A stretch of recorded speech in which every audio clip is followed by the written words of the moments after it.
Hi, I'm Ricky. Okay. Welcome back to Offroad Addiction, the greatest off-roading channel on the YouTubes. Oh, you think I'm playing? Look.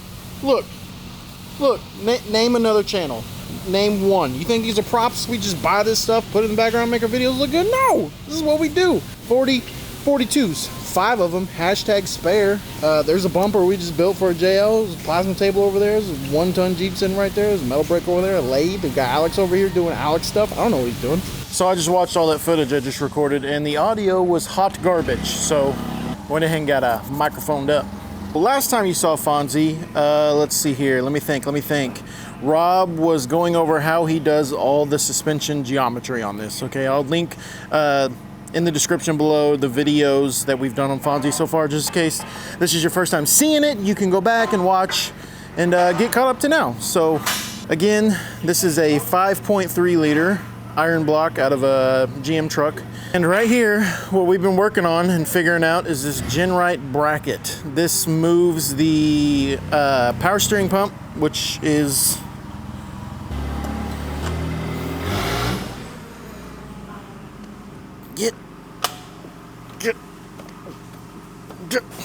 power steering pump and the alternator up out of the way of the suspension components, because again, when this axle comes up to full compression, this control arm is right in the way of where the factory power steering pump would be. So Genrite makes this fancy bracket. Well, what we didn't know when we ordered it was it's for a 99-02 F-body Camaro pulley offset. So what that means is your pulleys on your alternator, your power steering pump, this idler pulley are all a certain distance away from the block. Well, on a truck engine, so that's the idler pulley that comes in the kit, and it, when you bolt that on, it lines up with your alternator, but it doesn't line up with the serpentine belt on the pulley system of the 5.3 liters and 6.0s and stuff like that. So what we've come up with is a LS3 water pump. We had one of these laying around from a previous build, and we have an LS3 crank pulley. So that'll bring those pulleys in to line up with these. Now we could space this whole bracket out, but we can't get this pulley, or we can't get this bracket spaced out enough to meet up with those, so we decided to suck everything in. So technically these spacers are supposed to be back here to bring this out, but it still doesn't line up. So if we put this bracket flush on the head, it kind of lines up with the LS3 system. We're going to make it work, but we have to get shorter bolts in the kit comes with. This spacer is supposed to be out here. That's why it's out here, because the bolt's too long. Anyways, that's the Genrite accessory bracket. We're going to make it work with our application. It's a very simple bracket to use. If you buy all the parts it tells you to get, it gives you, this alternator, this tensioner, this water pump, this balancer, and it will bolt up to that and everything will be in line. Well, this customer's already over budget, so we're trying to save them some money and use what we got. But anyways, this is a great kit. Just make sure it's for a 99-02 F-body Camaro pulley offset. What else has changed on the Fonz? Oh, the front clip is now on it, and the front strut mounts are on it. I had footage. Hold on. Who thought manual focus was a great idea? I did, apparently. I had footage of Rob building these, designing them, talking about how he does what he does. And I had footage of the whole front clip going on, and it was going to be a great intro to this video. Well, the hard drive that all that footage was on failed, so here we are. So we're starting from scratch with me talking to you right now. Haha, welcome. Let's see here. Grant came back here and fully welded all the suspension up. Yeah, all the suspension got fully welded on, so it's ready to go. The rear is done. What we're working on now is, again, all this stuff and the exhaust. So putting an LS in a TJ or LJ, the exhaust gets a little tricky because you don't have a lot of room, especially once you start adding custom brackets. So like an exhaust would normally be here, but our upper control arm mounts right there, and then there's this big Atlas, and then this drive shaft coming down. When the body goes down, there's no more room here for exhaust. So everything's going to go onto the passenger side. So we ordered a manifold kit from Anything Scout. This is their LS Swap and International Scout kit, and it this driver side works great because what it's doing is it's coming under the third collector. The collector's on the third port back, which moves it out of the way of the motor mount. And it's angled down to where the exhaust goes under the oil pan and up on the driver's side, which is what we want on a V8 like this and a TJ because of space requirements. But on the passenger side, well, the manifold's different. It comes down in the center, and we didn't know that. So it hits our motor mount before it can bolt up, and there's a starter there. So the exhaust can't come down right here anyways. The exhaust needs to come towards the back, and there's all kinds of room on this side of the transmission because there's nothing else over here. So I have some 1 5/8" stainless material on order, and what I'm going to do is I'm going to cut this manifold up and modify it, and essentially the collector will come out the back like that, and then each port will come to it like so. So that's what we're doing for the passenger side of the exhaust. And again, the driver side will come up under the oil pan, come up through here under the starter, and then they'll tee up back here to go into one outlet, and then both exhaust manifolds will meet here back into one. Muffler right here somewhere. We'll figure that out. Another thing in the works is this engine getting sent off to be rebuilt. So we bought this, honestly I have no idea where we bought this, and the mileage is unknown. It runs, and if it doesn't run, you know, the company that we bought it from will take it back and give us our money back, but that's a pain in the butt to get this fully installed, body down on the chassis, get it running, and then find out the motor's bad. So what we're gonna end up doing is sending this off to get completely rebuilt, and it's gonna have a mild cam put in it. We're gonna do a different intake manifold and fuel system. I believe we're going with like a Holley Terminator system. I could be wrong. I know the customer's wanting to use the factory gauges that are in it, so we've got to figure out how to make all that work. I'm sure there's ways to do that. We just haven't gotten that far yet. So again, right now we're just mocking up this front end. I've got to get this pulley swapped out and figure out our spacing on this to make sure that that'll work, because these brackets come raw, so we'll get them sent off to be powder coated.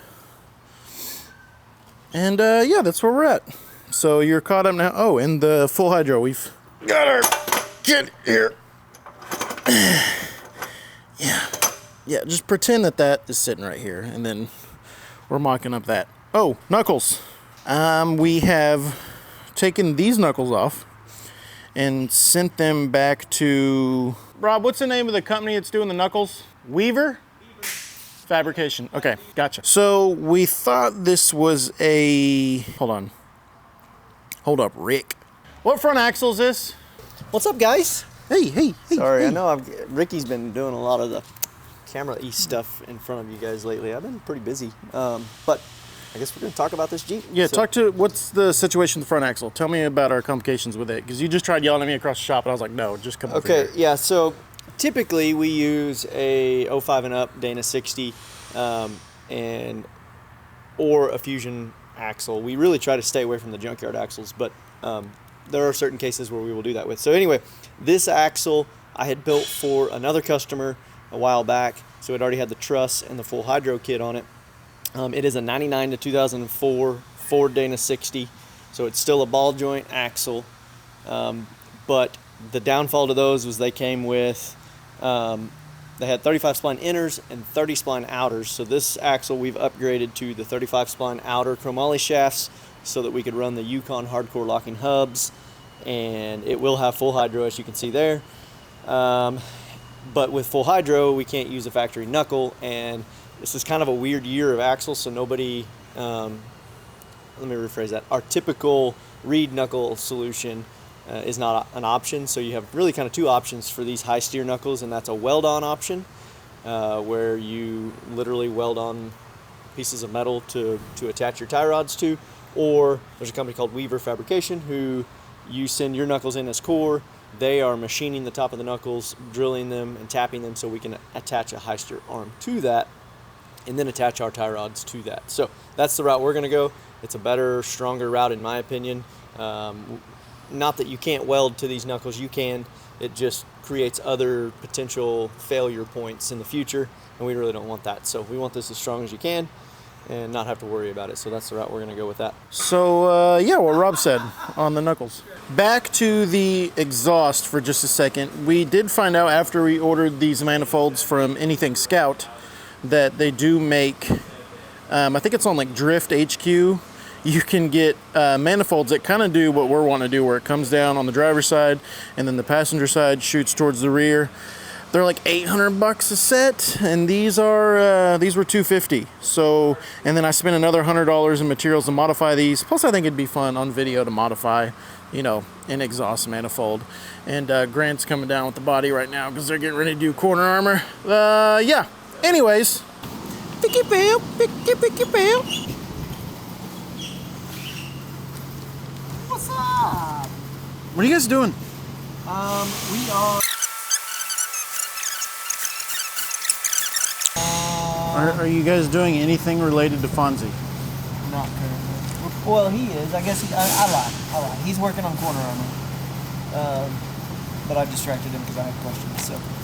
Action.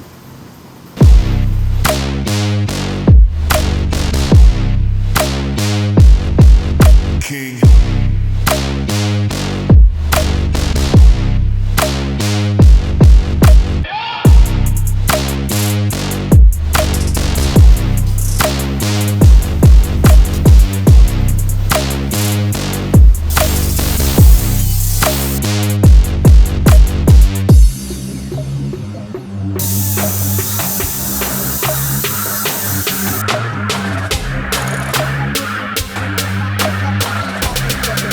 You are now in the presence of a...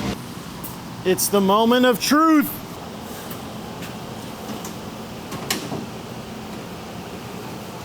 Look at that. Look at this fitment though.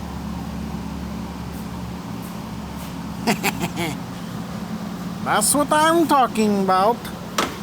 You guys ever seen Minions? He doesn't believe me. Dude, I'm walking. Does it have your stamp of approval?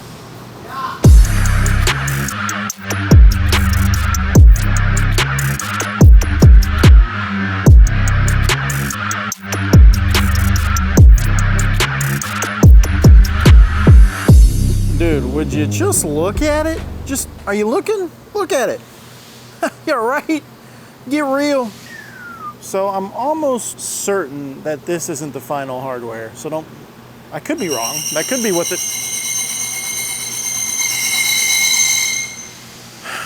So Grant's over there on the lathe right now, and what he's doing is he's getting the barrels for the taillights cut out, because this is recessed and then it has like a LED trailer light that goes in there. And it has like integrated reverse, brake, turn, all that stuff. It's pretty sweet. And then of course the body's gonna get cut to match this. This radius is enlarged, obviously, and it's moved back 6 inches. So the factory wheel arch is like here. You can see some of the factory right there. That right there is about where it would end. So we're moving the whole thing back because we moved the rear axle back about 6 inches from factory. Yeah. So unfortunately, guys, this video is more or less turning into an update video. You know, you can kind of see the struggles that we're facing as a shop here, because this is one of the first non-JK super builds that we've done, I think, ever. Rob's probably knocked out a few before. He's looking at me like he can hear me. Oh, go ahead. So you can kind of see some of the struggles we're running into trying to figure everything out. We have the resources to make everything work. We're just figuring out how to make everything work.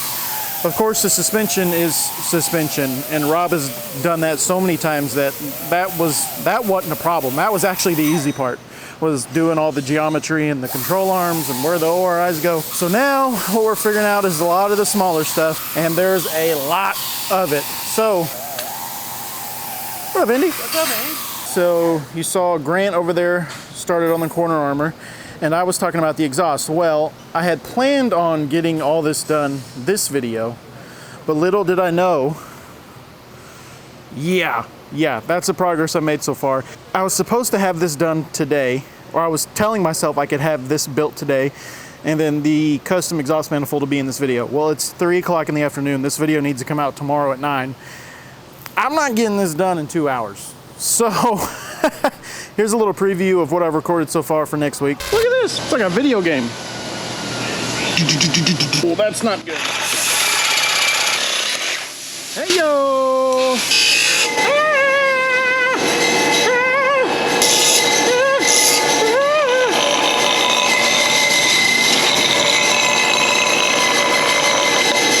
I'm the machine. So I'll tack that on, and then we'll tack that one on, and then we'll be good to go. So next week, you will see me finish this. And by the way, I'm a videographer. I am not a fabricator. Grant gave me a 10-minute lesson on how to TIG weld and said, here you go. And I was like, oh, okay, that's not bad. So I've never done anything like this before. I told the guys I would do it to help them out because they're so busy doing other stuff. And I enjoy, you know, projects like this. I work on all my own vehicles at home. I built the motorcycle. If you could see the welds on that, you probably wouldn't like me welding on this. But we're gonna learn together. I've got my piece of stainless. We're gonna do a bunch of pie cuts and make some crazy bends, and I'm gonna make it look as cool as it can, because you will be able to see this exhaust manifold when it's wheeling. When the tire comes down, you'll be able to see it. So I've got to do a good job, but we're gonna figure that out. And then also on the next video, no promises, but we might get the pulley situation figured out, and then we'll explain to you how to use a GenRight bracket on a 5.3 that doesn't have the parts that it tells you to have. That's gonna get figured out.